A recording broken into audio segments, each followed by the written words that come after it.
230,000. What the fuck? Hold on a second now. It's like a 6-bedroom house. Yeah, she's already moved out. So he collected some money. So guess what he makes? Some His money. Anyway, so he basically just told me that he's like, look, they want 30,000 to settle. Period. Give us 30,000 or it's done. Basically, is what he was telling me. She bought it from Lynn Enterprise. Is who she is in contract with. Okay, so have you looked Lynn Enterprise up on public record? It should be on public record. I went to Lynn Enterprise. Okay, but I like to know their business first. Oh, okay. Well, yeah. I mean, because I'll tell you this. Well, this is what I mean. So in my city, like when you buy on contract, it's on public record because buying on contract is like contract for deed, agreement for deed. It's one of the 4 creative strategies. So it's on public record. So we have a place called Schmidt Properties, and they sell all of their properties actually on contract, like because they know that most people are going to end up in the situation like your caregiver situation, right? And what they do is they run that forfeiture, which is similar to a foreclosure. It's only that it's different because it's a contract transaction. So there won't be an auction date on that. It's a forfeiture. So they just file some paperwork and then they have to publish that for other people that are creditors, because those people, they can cloud the title on that house too. But when they run that forfeiture on them and they remove them from that house, any clouds that they got go with them. So there will be no date. So it is going to go through the attorney. Now check this out. What's the value of the house? Because we can negotiate this shit easy peasy. They already showed their hand. Well, okay, off a prop stream, it's like 230,000. What the fuck? Hold on a second now. I gotta make sure I got this right because this is insanity. No. They said 30,000 to like reinstate. Okay, I thought it was to kill the. I'm like, shit, I got it. Let's go. No. I have 30,000 right now. Let's go right now. No, don't play. No, to reinstate. What the fuck? To reinstate? Yeah. So the value's 230. And they still owe like 200. Oh shit. So there ain't even no equity in it. Is there cash flow? Not really. I mean, you can rent it for like 1,500 and the mortgage. What's their payment? $750. Mortgage. Oh, there's $750 a month cash flow now. Yeah, I mean there is cash flow. Yeah, it does have like, I went to the house. I saw the house because I've been in it. It's like a 6-bedroom house. Yeah, I mean you can do some things with the house. Yeah. You know what my recommendation is? What's that? You got to circumvent your caregiver since you talked to the owner's attorney already, because they don't know you.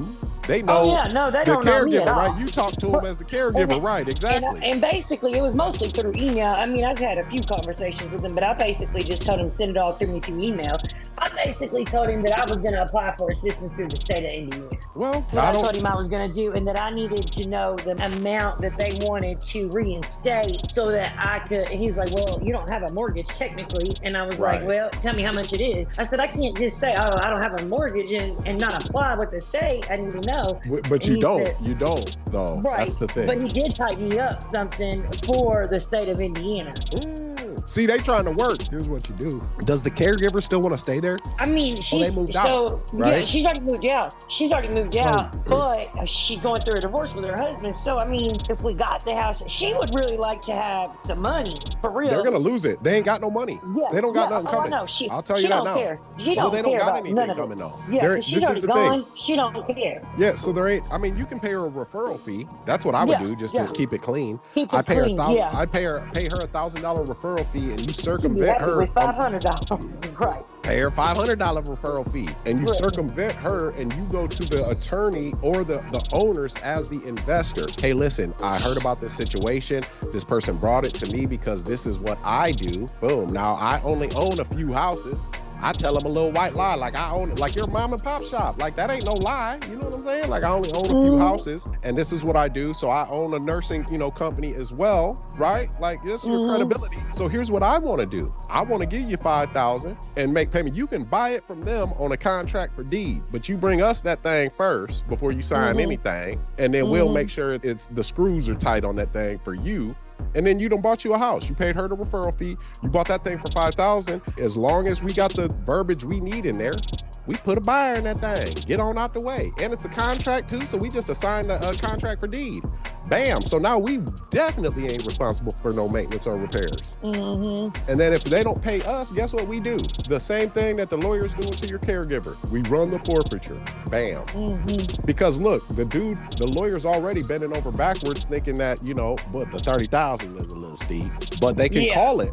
They can call it like that with the contract for deed. You can call that shit like that if the contract has been broken. So I'd circumvent them and just step right to either the attorney, you know, and he's going to see whatever he collects, because this will still be a sale for the attorney. So he collected some money. So guess what he makes? Some money. Exactly. Because he ain't going to get no 30,000 from the people. You can let them know, look, they already moved out, you know, they don't care anymore. So here's what we can do. This way there's zero vacancy period. You already haven't been getting paid or whatever the case is. Is it non-payment of the monthly payment? That's why they're being...